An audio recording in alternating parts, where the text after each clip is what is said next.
everyone, how are you all? Hope you all are doing very good. Today students, we are going to start a new chapter of class 7 which is chapter number 6 about physical and chemical changes. Okay, let's start the chapter.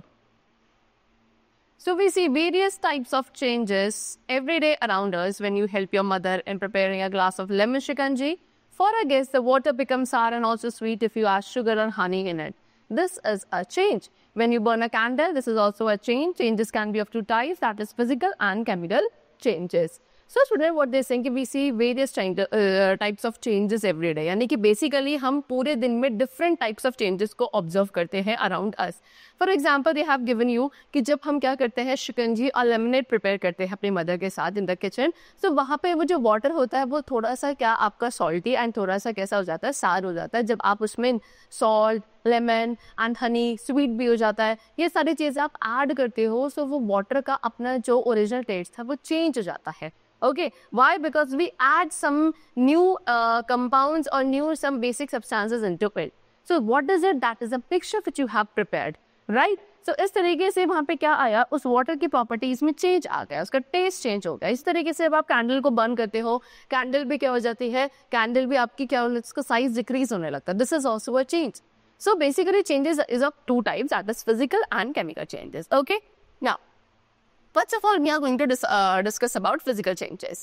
So changes in the physical properties of a substance are known as physical changes. Okay, so वो changes जो किसी भी substance के physical properties में आते हैं, such kind of changes are known as physical changes, right? तो physical properties क्या क्या होती है substance की, that is color, size, shape, state, temperature, odor, appearance, texture and many more. In addition, उसके साथ साथ physical changes do not lead to the formation of a new substances. Physical changes में क्या कोई new substance का formation नहीं होता है after the change actually happened.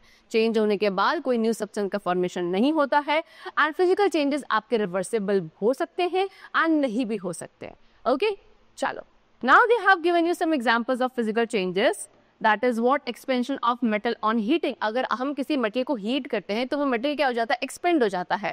That is a kind of physical change. Okay, इसी तरीके से breaking or crushing of an object, shredding paper, solidification of molten metal on cooling. एक मेटल है जो molten था, पिघलने के स्टेट में था, melted स्टेट में था, लेकिन कूल होने पे वो solidify हो गया. Okay, solid स्टेट में आ गया. That is also a kind of physical change only. Then dissolving sugar and salt. आप sugar या salt कोई भी चीज को as a solute dissolve कर रहे हो water में, that is solvent. So as a result वहाँ पे क्या solution form होगा, which is also a kind of physical change. Okay, चलो. Now next we come to the type of chemical changes. So chemical changes are those changes in which a substance undergoes changes that are generally irreversible. Okay, एक substance में ऐसे changes जब आते हैं जो कि generally irreversible है, यानी कि उनको आप दोबारा से उनके original state में नहीं ला सकते हो. Such changes are considered to be chemical changes, right? चलो. This means that once a chemical change has occurred, it forms a completely new substance with new chemical and physical properties. What they saying कि अगर एक बार chemical change कहीं पे होता है तो वहाँ पे एक कम्प्लीटली न्यू सब्सटेंस का फॉर्मेशन होता है. ओके, जिसकी अपनी खुद की new physical and chemical properties होती है. सो यहाँ पे जो न्यू सब्सटेंस का फॉर्मेशन होता है, it can be accompanied by one or more of the following. उसमें वन और मोर चेंजेस और आ सकता है, like what, absorption of heat. वहाँ पे हीट का एब्जॉर्प्शन होता है, that is a kind of endothermic reaction, है ना, as a result of a chemical change. Then emission of heat, heat का एमिशन होता है, यानी कि एक्सोथर्मिक रिएक्शन होता है. Then production of sound as a result of chemical change. Sound भी produce हो सकती है वहाँ पे as a result of chemical change. Emission of light, light emit होती है. Emission of gas, gas emit हो सकती है. Change और emission of odor, odor आपकी change हो सकती है, कोई new odor का formation वहाँ पे हो सकता है. ठीक है, तो इस तरीके से अगर एक chemical change होता है वहाँ पे ये कुछ observations जो होती हैं वो commonly देखी जाती हैं. Now examples of chemical changes. Example क्या क्या है chemical changes की, souring of milk. Milk जब आपका सार हो जाता है, खट्टा हो जाता है, या फिर उसका कर्ड का फॉर्मेशन हो जाता है. Then bursting of crackers and burning of paper. Crackers का burst होना, paper का burn होना, these all are chemical changes. Rusting of iron, digestion of food, ripening of fruits. These all are the basic chemical changes. Now next we come to the topic that is chemical reaction. अब हम chemical reactions को discuss करेंगे. So a change in which two or more substances react with one another forming a new substance is called a chemical reaction. एक ऐसा change जहाँ पे one or more, two or more new substances का formation होता है. कैसे? जब दो या दो से ज़्यादा substances आपस में react करते हैं. ठीक है। सो बेसिकली दो या दो से ज्यादा सब्सटेंसेस जब रिएक्ट करेंगे, रिएक्ट होने के बाद वो एक न्यू प्रोडक्ट का फॉर्मेशन करेंगे, न्यू सब्सटेंस का फॉर्मेशन करेंगे, वहां पे केमिकल रिएक्शन होता है। ठीक है। सो न्यू सब्सटेंसेस के फॉर्मेशन के साथ साथ एज आई टोल्ड यू, एक केमिकल चेंज में कुछ और भी ऑब्जर्वेशन से चेंजेस देखे जाते हैं, like what change in temperature. हो सकता है कि वहां पे टेम्परेचर आपका चेंज हो जाए। सो चेंज इन टेम्परेचर क्या है? एक केमिकल चेंज का कैरेक्टरिस्टिक्स है ड्यूरिंग एन एक्सपेरिमेंट। एक एक्सपेरिमेंट के दौरान वन को dip a thermometer into a beaker to verify a temperature change. जब आपका एक्सपेरिमेंट आप कर रहे हो किसी भी तरीके का, जहाँ पे आप केमिकल चेंज या केमिकल रिएक्शन को ऑब्जर्व कर रहे हो, तो आप उसमें क्या कर सकते हैं, उस बीकर में जिसमें केमिकल रिएक्शंस हुए हैं, उस बीकर के अंदर आप क्या करो, थर्मामीटर को डिप करके देखो। तो आप क्या देखोगे, वहां पे थर्मामीटर का जो लेवल है it will rise up due to the change in temperature. Okay, now if temperature increases as it does in most reactions, a chemical change is likely to be occurring। अगर temperature क्या होता है उस thermometer में increase होता है, जो कि मोस्टली रिएक्शंस में होता ही है, ठीक है, तो वहां पे केमिकल रिएक्शन हुआ है। Now when the reactants are mixed, what are reactant basically students? जिन सब्सटेंसेस के बीच में रिएक्शन करवाया जाता है, केमिकल रिएक्शन होता है, उन सब्सटेंसेस को रिएक्टेंट्स कहा जाता है। सो बेसिकली जब हम रिएक्टेंट्स को मिक्स करते हैं, temperature change caused by the reaction is an indicator of a chemical change. ठीक है, सो उस रिएक्शन के दौरान जो टेम्परेचर चेंज होने लगता है वो एक इंडिकेटर है कि वहाँ पे केमिकल चेंज आया है। ठीक है, as an example of exothermic reaction, इन्होंने आप एक एग्जाम्पल लिया है एक्सोथर्मिक रिएक्शन का। What is an exothermic reaction? The chemical reaction in which the heat is evolved along with the products. ठीक है, प्रोडक्ट के साथ जब हीट भी इवॉल्व होती है, टेम्परेचर इंक्रीज हो जाता है प्रोडक्ट्स के साथ साथ, उस रिएक्शन को एक्सोथर्मिक रिएक्शन कहा जाता है। सो एक एक्सोथर्मिक रिएक्शन का एग्जांपल लिया है, if Fe2O3 that is ferric oxide. Ferric oxide को जब आप एल्यूमिनियम के साथ क्या करोगे, मिक्स करोगे, तो क्या रिएक्शन होगा? ये आपका फेरिक ऑक्साइड है, Fe2O3 + 2Al that is aluminium. इनको कंबाइन करने के बाद यहाँ पे क्या बनेगा? Al2O3 + Fe + heat that is aluminium oxide, iron + heat. And इस रिएक्शन में क्योंकि हीट भी एज अ प्रोडक्ट फॉर्म हुआ है, that means this is a very exothermic reaction. Next, what is observation which we commonly observe during a chemical reaction? That is change in color. Color भी change हो सकता है। So change in color, एक color में change आना भी क्या है? दूसरा characteristic है किसी chemical reaction का। For example, if one were to observe the rusting of metal over time, अगर आप क्या करोगे, एक metal की rusting को observe करोगे with the time, ठीक है, तो आप क्या ऑब्जर्व करते हो वहाँ पे कि जो मेटल है उसका एक्चुअल चेंज, जो कलर है वो चेंज हो जाता है, एंड केस में चेंज हो जाता है ऑरेंज इट विल टर्न। तो ये जो चेंज इन कलर आया है ये एक एविडेंस है कि वहाँ पे केमिकल रिएक्शन हुआ है। ठीक है, and the best reaction is that of the rusting of iron. Iron की जब रस्टिंग होती है तो वहाँ पे आयरन का जो कलर है वो चेंज हो जाता है। What this is a chemical reaction which they have given you, that is 4Fe + 3O2 + 6H2O gives 4FeOH3 that is iron, oxygen, water. Basically किसी भी मेटल की रस्टिंग के लिए oxygen and moisture that is in the form of water vapour, वो combine होते हैं जब metal के साथ, तो वो मेटल क्या होने लगता है? ऑक्सीडाइज हो जाता है या उसमें रस्टिंग होने लगती है, and then it turns into an oxide और rust that is what? Ferric hydroxide. Next we come to change in odour. Odour यानी कि जो स्मेल है वो भी चेंज होती है। तो जब दो या दो ज्यादा कंपाउंड्स एलिमेंट्स को मिक्स किया जाता है, वहाँ पे एक सेंट या ओडोर भी प्रेजेंट होती है। ठीक है, एंड वहाँ पे कह सकते हैं कि केमिकल रिएक्शन हुआ है। For example when an egg begins to smell, एक एग जब स्मेल करने लगता है, यानी कि एक रॉटन एग, जो सड़ा हुआ एग होगा, वो जब स्मेल करने लगता है तो वहाँ पे केमिकल रिएक्शन होता है, and this is a result of a chemical decomposition. Okay, now next is formation of bubbles. Bubbles का formation, so formation of bubbles और रादर अ गैस, और या तो बबल्स का फॉर्मेशन है, गैस का फॉर्मेशन, जो भी है वो भी एक इंडिकेटर है केमिकल रिएक्शन का। यानी कि जब बबल्स फॉर्म होते हैं तो टेम्परेचर चेंज वहाँ पे होता है। Temperature change, formation of bubbles, ये ऑफनली अकर होते हैं together during a chemical reaction. For example in the following image, यहाँ पे आपको जो इमेज गिवन है, यहाँ पे गैस का फॉर्मेशन होता है, आप देख सकते हो, one can see a gas fuming and this is the formation of gas. Now next is formation of precipitate. अब precipitate के formation को डिस्कस करते हैं। So when two chemicals normally in solution form react and insoluble substance is formed, it is settles down as a precipitate. So जब दो chemicals normally जो solution form में होंगे, तो उन दो केमिकल्स को जो कि सोल्यूशन फॉर्म में है उनको आपस में रिएक्ट कराया जाता है, तो वहाँ पे एक इनसॉल्यूबल सब्सटेंस का फॉर्मेशन होता है जो कि एज अ प्रेसिपिटेट नीचे बीकर में सेटल हो जाता है। ओके, एंड प्रेसिपिटेट का जो कलर है वो डिपेंड करता है कि जो इनसॉल्यूबल कंपाउंड है उसका कैसा कलर है। प्रेसिपिटेट का जो फॉर्मेशन होता है केमिकल रिएक्शन में, उसको आप कैसे दिखाते हो? एक एरो की तरह दिखाते हो विच इज पॉइंटिंग डाउनवर्ड्स, क्योंकि वो नीचे सेटल हो जाता है, राइट? चलो, so example they have given you one hydrogen sulphide gas. Hydrogen sulphide gas को जब आप blue solution of copper sulphate के साथ मिक्स करते हैं, वहां पे एक ब्लैक प्रेसिपिटेट का फॉर्मेशन होता है, that is copper sulphide.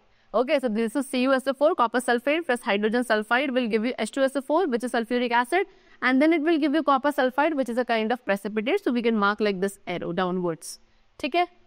Then second, when a solution of silver nitrate, अब आप silver nitrate के solution को जो कि कलरलेस होता है उसको आप किसके साथ, सोडियम क्लोराइड के सोल्यूशन के साथ मिक्स कर दो, तो वहां पे एक व्हाइट प्रेसिपिटेट बनेगा सिल्वर क्लोराइड का, विच इज NaCl. ओके, चलो, they have given you the reaction. This is silver nitrate plus sodium chloride which give you sodium nitrate plus silver chloride. Next we come to energy change और transfer of energy. अब energy change और transfer of energy क्या है? So in certain chemical reaction, कुछ certain chemical reaction में जो form of energy है वो चेंज हो जाती है एंड ट्रांसफर कर दी जाती है टू द प्रोडक्ट्स, या फिर हीट के फॉर्म में रिलीज होती है. एग्जाम्पल है फोटोसिंथेसिस. ठीक है, तो फोटोसिंथेसिस किसमें होता है? ग्रीन प्लांट्स में होता है. तो प्लांट्स क्या करते हैं? प्लांट्स सनलाइट को एब्जॉर्ब करते हैं, सन की जो एनर्जी है उसको एब्जॉर्ब किया जाता है एंड केमिकल एनर्जी में कन्वर्ट किया जाता है एंड उसको हम फूड जो हमने प्रोड्यूस किया है उसमें स्टोर कर लेते हैं. So what is the reaction? Carbon dioxide plus water in the presence of light, energy and chlorophyll, it will give you glucose plus oxygen plus water vapor.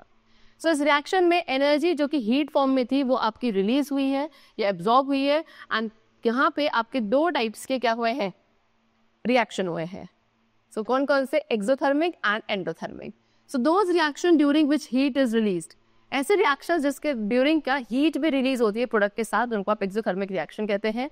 And energy के release को show करने के लिए आप plus heat जो है उसको right hand side पे लिखते हैं ऑन द इक्वेशन इस तरीके से. जैसे कि एग्जांपल है, जब आप वाटर को quick lime that is calcium oxide में क्या करोगे? ऐड करोगे, तो वहाँ पे जो हीट इवॉल्व होगी एंड वाटर जो है बहुत ज्यादा हॉट हो जाएगा, that is calcium oxide plus water will give you calcium hydroxide plus heat.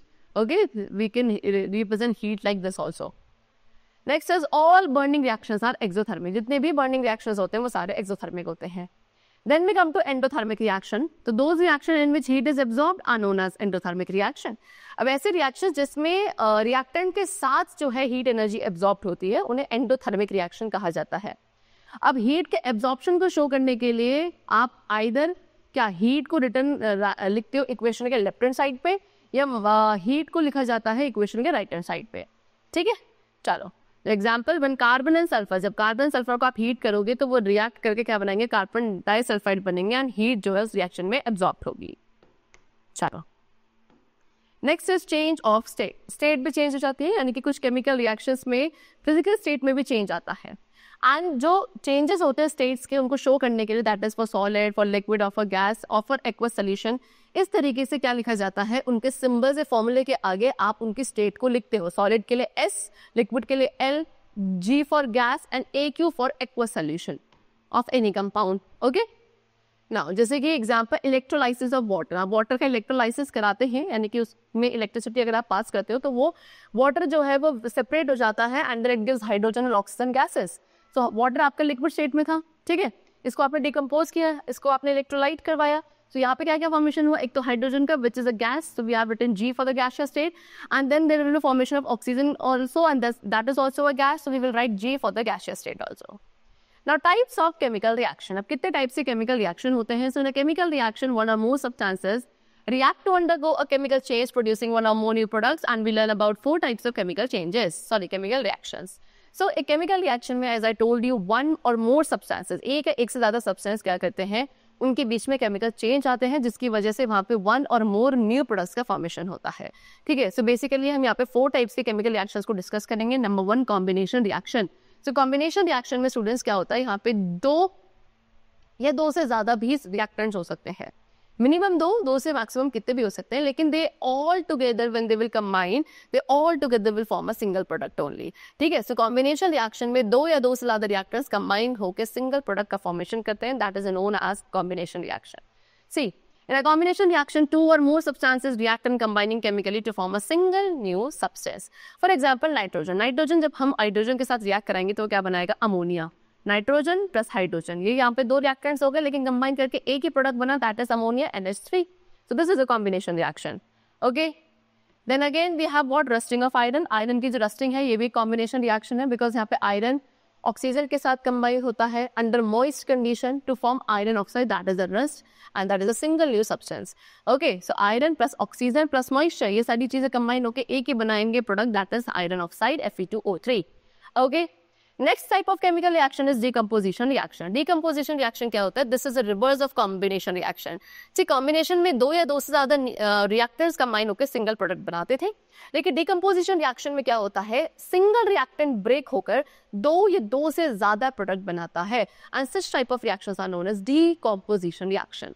Okay, see, so the reactions in which a single compound breaks up into two or more substances is called decomposition reaction, as I told you.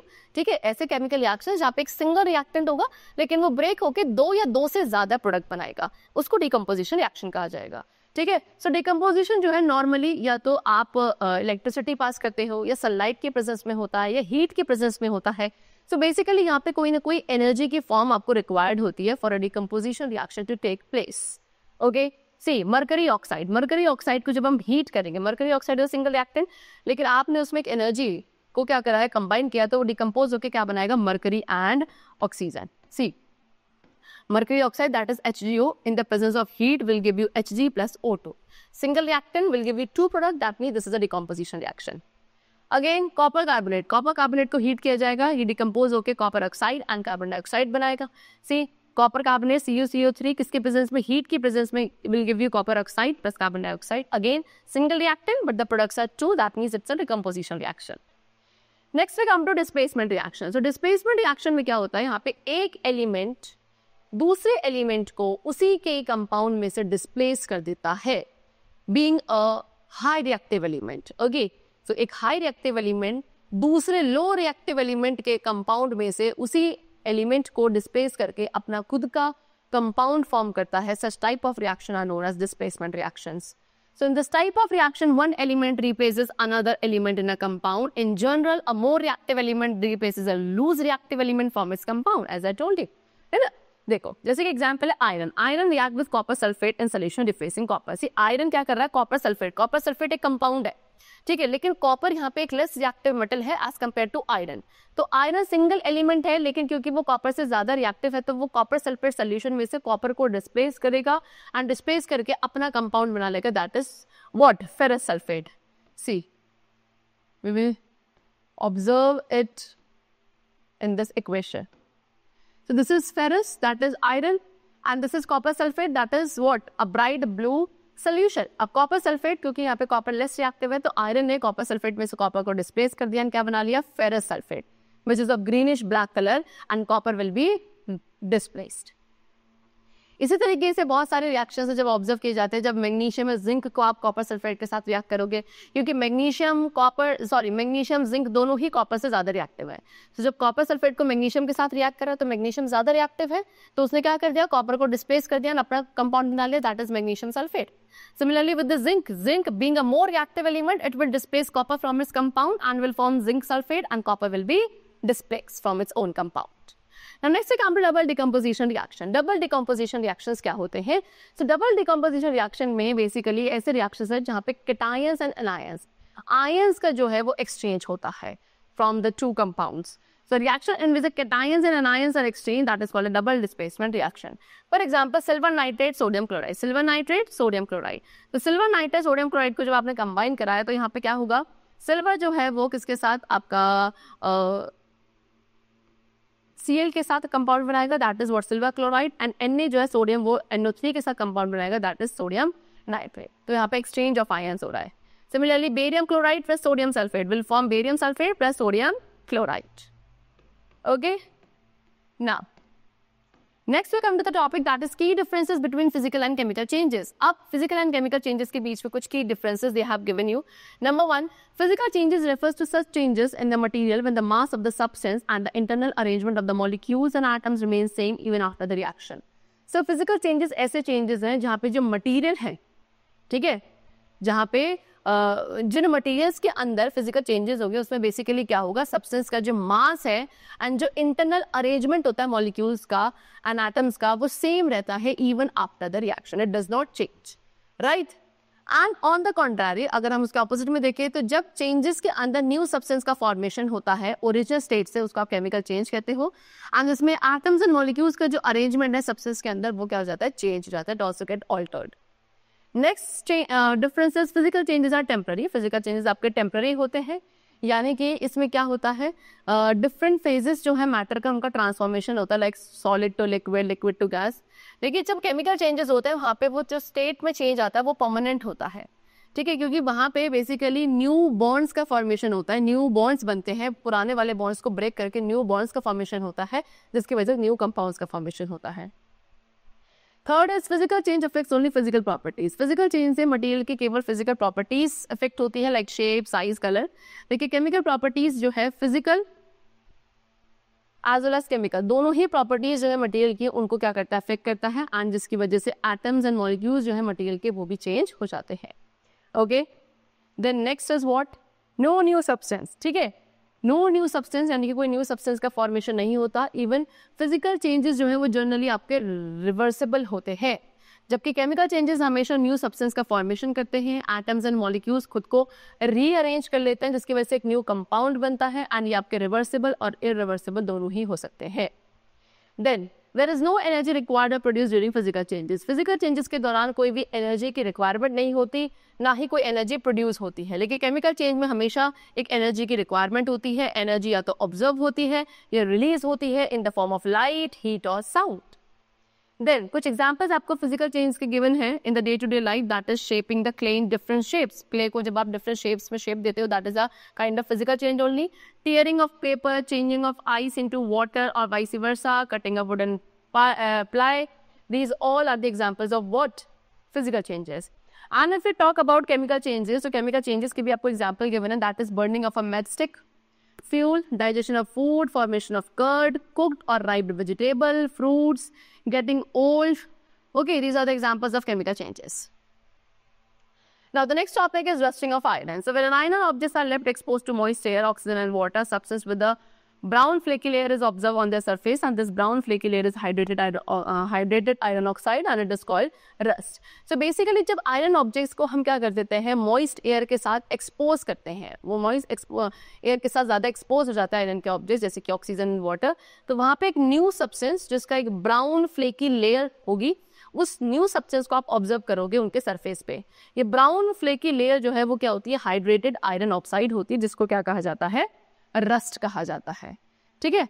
Rust fall of the surface, rust क्या करता है, surface को fall of करता है, जिसकी वजह से iron का जो सरफेस उसके नीचे है वो क्या होने लगता है, वो आपका खराब होने लगता है, राइट।